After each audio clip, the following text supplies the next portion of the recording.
جو ماں بیٹے کی آنکھ کا ایک آنسو نہیں دیکھ سکتی، سوچئے وہ کتنا جلدی بیٹے کو معاف کر دے گی۔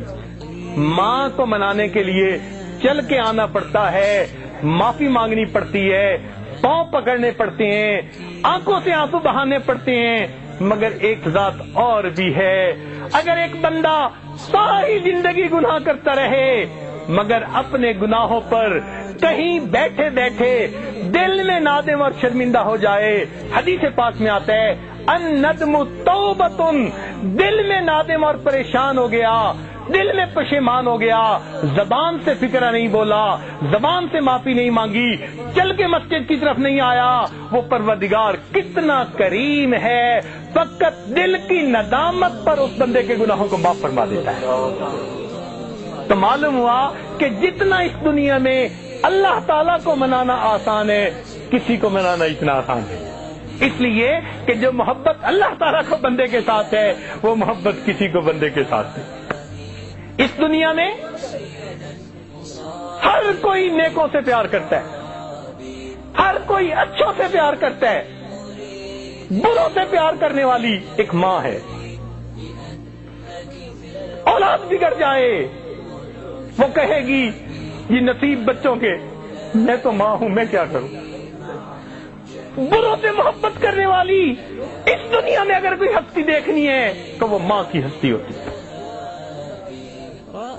اگر ماں ممتا کی وجہ سے اتنی محبت کرتی ہے تو اللہ رب العزت بھی اپنے بندوں سے اس کے بڑھ کے محبت کرتے ہیں۔ اس لیے 100 سال کا بوڑھا ہڈیوں کا ڈھانچہ بن گیا، منہ میں دانت نہیں، پیٹ میں آنت نہیں، اولاد تھی نہیں، بیوی فوت ہو گئی، ماں باپ کا اکیلا تھا، کوئی قریبی رشتہ دار نہیں، کوئی اس کو گھر رکھنے کے لیے تیار نہیں، لوگ محفل میں بٹھاتے نہیں کہ تو کھانستا ہے، بلغم نکالتا ہے۔ اب اس کی حالت یہ ہے کہ وہ لاٹھی پکڑ کے چلتا ہے، جب اس کو روٹی پکا کے دینے کو کوئی تیار نہیں، لوگوں کی بے وفائی سے اس کا دل تنگ ہوا، اداس ہوا، اور اس نے سوچا اوہو میں نے ساری زندگی مخلوق کی محبتوں میں گزار دی، کاش کہ میں اپنے رب سے دل لگاتا۔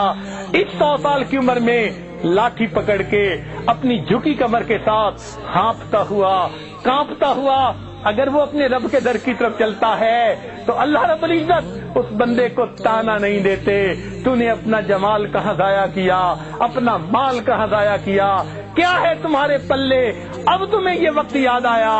میرا پروردگار اپنے بندے کو کبھی یہ الفاظ نہیں فرماتا، بلکہ وہ اگر بوڑھا بھی چل کے آ رہا ہوتا ہے، اللہ تعالیٰ کی جو ہے حدیث قدسی اس کا جواب ہے کہ میرا بندہ میری طرف سے 1 بالش چلتا ہے، میری رحمت 2 بالش جاتی ہے۔ اگر وہ چل کے آتا ہے وَإِنْ أَتَانِي يَمْشِي أَتَيْتُهُ هَرْوَلًا، میرا بندہ چل کے آتا ہے، میں بندے کی، میری رحمت بندے کی طرف دوڑ کے جاتی ہے۔ تو جو پروردگار اپنے اس 100 سالہ بوڑھے کو بھی تانا نہیں دیتے، بلکہ اور ذرا بات سن لیجئے کہ اگر یہ 100 سال کا بندہ شرابی تھا، زانی تھا، اس نے آ کے توبہ کر لی، اللہ تعالیٰ گناہ معاف فرما دیتے ہیں۔ اور پھر ایک اور بات، شریعت کا مسئلہ سن لیجئے، اگر کسی نے سچی توبہ کر لی، شریعت کہتی ہے اب اس کو پچھلی زندگی کے گناہ پر کوئی آر نہیں دلا سکتا، تانا نہیں دلا سکتا۔ حدیث پاک میں ہے اگر کوئی بندہ گزری ہوئی زندگی کے گناہ کا کسی کو توبہ کے بعد تانا دے گا، اللہ تعالیٰ اس بندے کو موت نہیں دیں گے جب تک اسی گناہ کی ذلت میں گرفتار نہیں فرما دیں گے۔ میرے بندے نے توبہ کر لی، تم کون ہوتے ہو تانا دینے والے؟ سبحان اللہ، وہ کتنا بڑا پروردگار ہے۔ اس لیے ہم اپنے دلوں کی گہرائیوں سے آج سبق کو یاد کر لے، اپنے ایمان کو مضبوط سے اثبت کر لے۔ ہمارا اس دنیا میں پالنے والا اللہ رب العزت ہے۔ اپنی امیدیں اللہ سے لگائیے، اپنی ضرورتیں اللہ تعالیٰ کے سامنے پیش کیجئے، اپنی پریشانیاں اللہ تعالیٰ کے حضور پیش کیجئے۔ ہر بندے کے سامنے اپنی زندگی کے حالات کو کھولتے پھرنا یہ زیب نہیں دیتا۔ ہر بندے کو بیماری نہیں بتائی جاتی، فقط ڈاکٹروں کو بتائی جاتی ہے، اسی طرح حالات ہر بندے کو نہیں بتائے جاتے۔ اللہ تعالیٰ کے سامنے ان حالات کو پیش کیجئے، اللہ سے لو لگائیے، دیکھیے وہ پروردگار کس طرح ہماری دعاؤں کو قبول فرماتا ہے۔